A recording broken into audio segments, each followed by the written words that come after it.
See, this is Albanian music, very traditional. It's called Vala Regova. It's like this is my favorite song for Albanian music, and you do like a special dance to it, and and especially it's really good when new bride and groom come into their wedding ceremony, their wedding reception. So I'm playing this song, Vala Regova, in honor of my fellow Albanian American, Lance Corporal Marko Kepi. I didn't realize I thought I said former Marine. I didn't realize you were still in the Marines. This is Lydia Serrani, and I'm with Governor Patterson. How are you, Marko? Good. Thank you for having me, Lydia. Hello, Mr. Governor.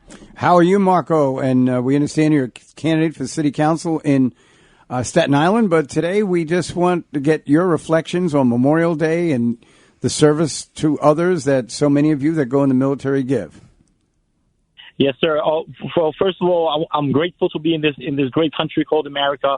You know, not too long ago, I was a kid. I remember the United States military coming through my city of Shkodër in Albania as they were driving with their tanks and Humvees to go to Kosovo to save the Albanian people from a genocide that we had against the Serbian regime of the time.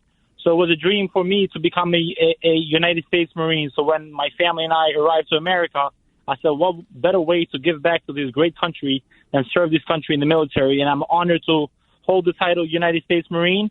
And I'm proud to be here and proud to support and fight for this country. And you came here on asylum, and we were talking about this on the phone actually yesterday, and it's really shocking to me how many young people are now embracing communism. They've kind of romanticized it and socialism, and yet Albania was decimated by a communist regime, and it's unbelievable to me.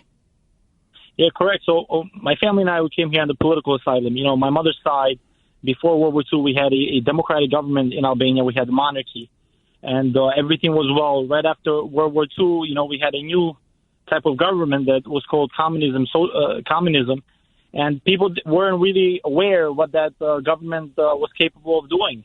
And I remember, like, my mom's side of the family, you know, they were a big noble Albanian family. They fought against the Ottoman Empire to give Albania independence.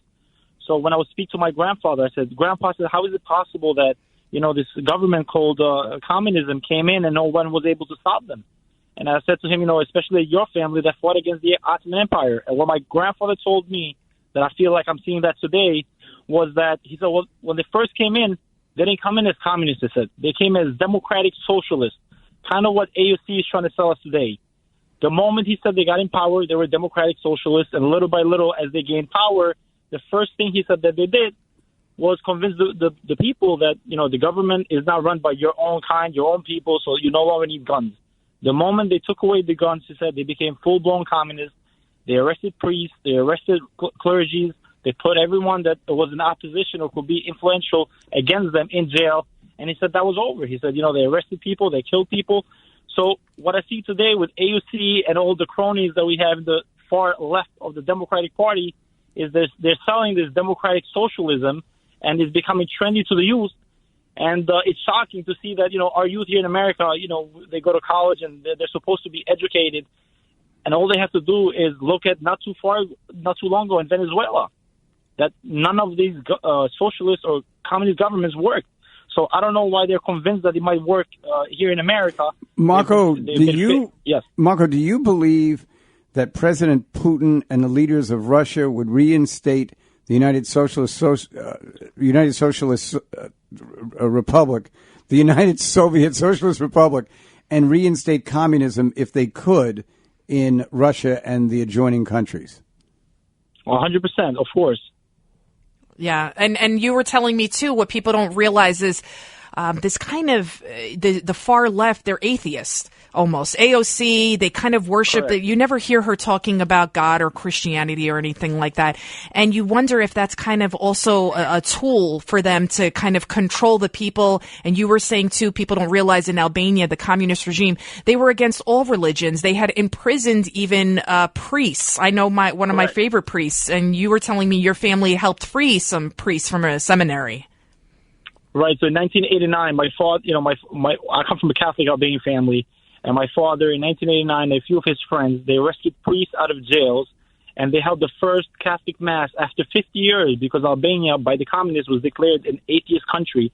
They held the first Catholic Mass at the Catholic graveyards in Shkodër because that was the only religious, I guess, item or building left in Albania, which was the graveyard. They held the first Catholic Mass, and right after that movement, it sparked throughout the country, and eventually communism fell down. Wow. Now, Marko, just in terms of what's going on in this country, I understand that the communists are getting a lot of support from Muslims who are usually very religious and the ones who really believe in religion, nonviolent, but that there's sort of this strange bedfellow relationship between people who worship Islam but also support communist advances. Well, again, it goes back to education. You know, people are being fooled by what's becoming trendy by the Democratic Party, the socialism, and people are just following it blindly. You know, communism is against all religions. They want everyone to worship communist government, nothing else.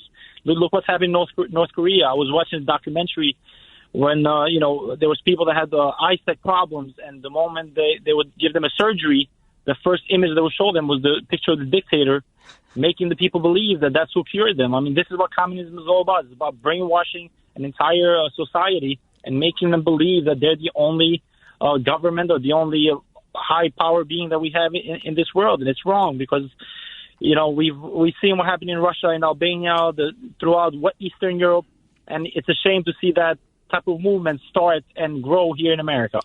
Well, thank you so much, Marko Kepi. And what is your website? I know you're running for Staten Island City Council. Yes, my website is markokepi.com, or you can also go to markthevote.com. It leads you to the same link. And Marko, it's MarkoKepi, correct?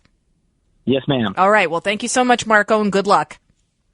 Thank you, and I'm wishing everyone a blessed Memorial weekend.